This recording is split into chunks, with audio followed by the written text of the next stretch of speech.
Assalamualaikum warahmatullahi wabarakatuh. Alhamdulillahilladzi an'ama alaina bi ni'matil iman wal islam.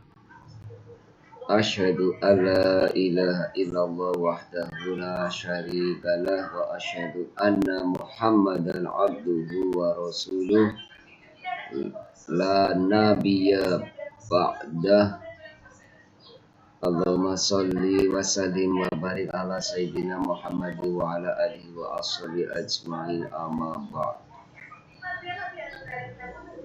Warganet netizen rahimakumullah, pada Ramadan hari ke-15 ini mari kita lanjutkan kajian Al-Quran. Kali ini Surat Al-Baqarah ayat 259. Judulnya adalah pemuda itu ditidurkan 100 tahun oleh Allah Subhanahu wa ta'ala. Siapa pemuda yang ditidurkan 100 tahun?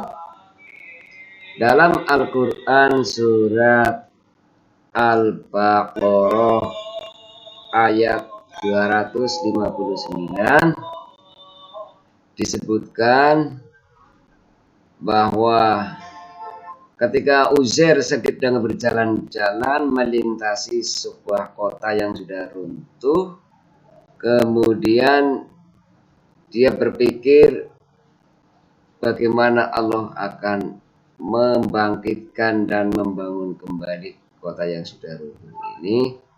Dengan adanya pemikiran tersebut, akhirnya Allah menidurkan Uzair selama 100 tahun dan akhirnya dibangkitkan kembali atau dihidupkan kembali. Untuk lebih jelasnya, inilah ayat yang dimaksud.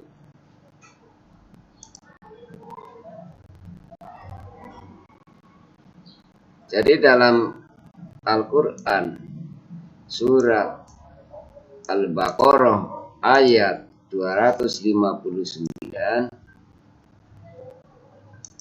Allah Subhanahu wa ta'ala menjelaskan tentang kisah Uzair.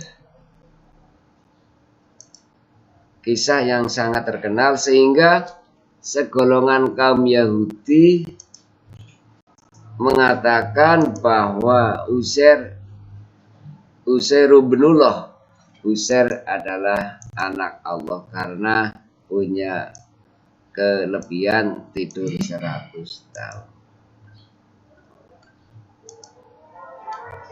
Nabi Uzair sedang berjalan melalui reruntuhan kota di Baitul Maqdis. Dia berpikir bagaimana Allah akan mengembalikan kota dan membangkitkan penduduknya yang telah mati di kota ini. Kemudian Allah menidurkan Nabi Uzair 100 tahun lamanya di tempat itu. Inilah ayat yang menjelaskan tentang itu. A'udzubillahi minasyaitonirrajim. Bismillahirrahmanirrahim.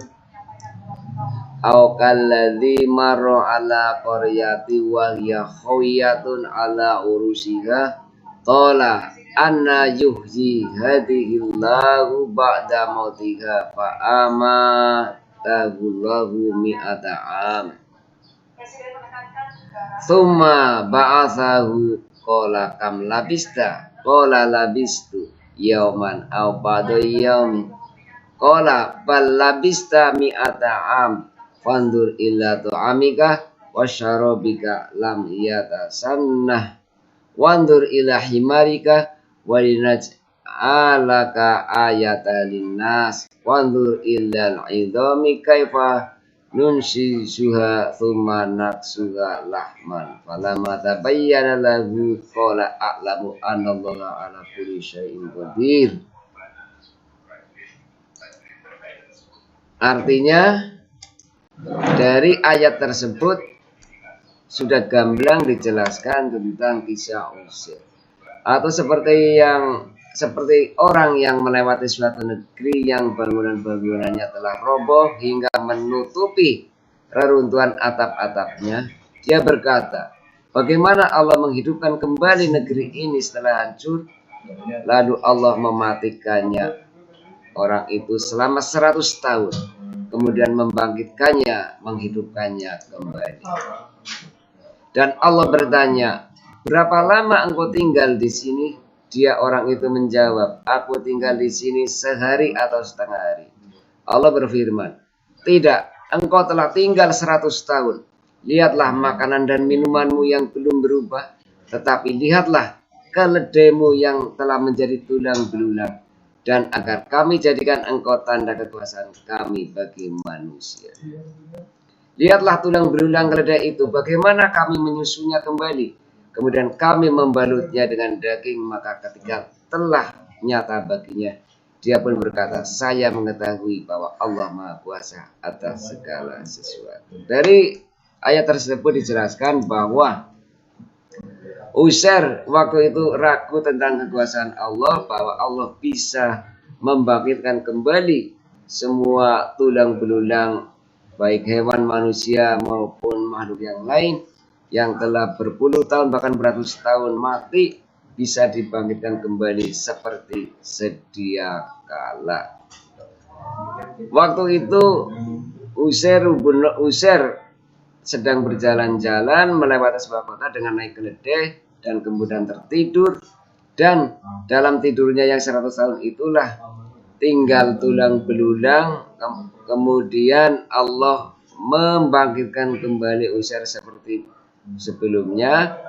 Kemudian makanan minumnya masih tetap, tapi keledainya sudah jadi tulang belulang. Kemudian Allah menghidupkan lagi keledai itu, dan Uzair dengan keledainya bisa naik lagi dan seperti sedia kala dan melanjutkan perjalanan pulang ke rumah. Konon diceritakan bahwa di rumah sudah meninggal semua karena sudah 100 tahun.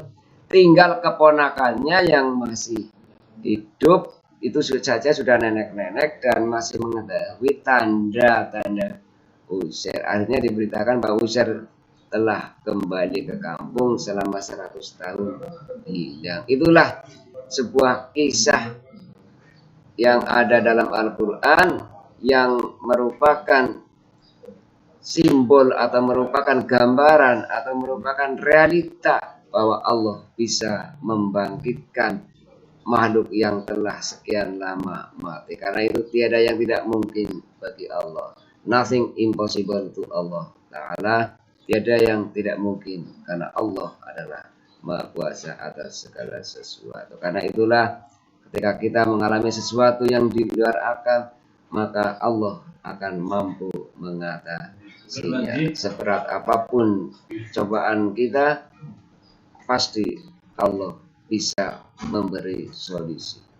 Semoga bulan Al-Quran ini, Syahrul Quran, Syahrul Ramadan, bisa meningkatkan keimanan dan ketakwaan kita, dan kita semakin mencintai Al-Quran, mempelajari, mengamalkan, dan menjadi syafaat kelak di hari kiamat. Amin ya robbal alamin. Kiranya itu yang bisa saya sampaikan. Mudah-mudahan manfaat dan memberkahi kita semua. Semoga berkah dan manfaat. Kita amalkan Al-Quran di dunia, kita raih syafaat Al-Quran di akhirat. Wallahul muwaffiq ila aqwamit thoriq. Wassalamualaikum warahmatullahi wabarakatuh.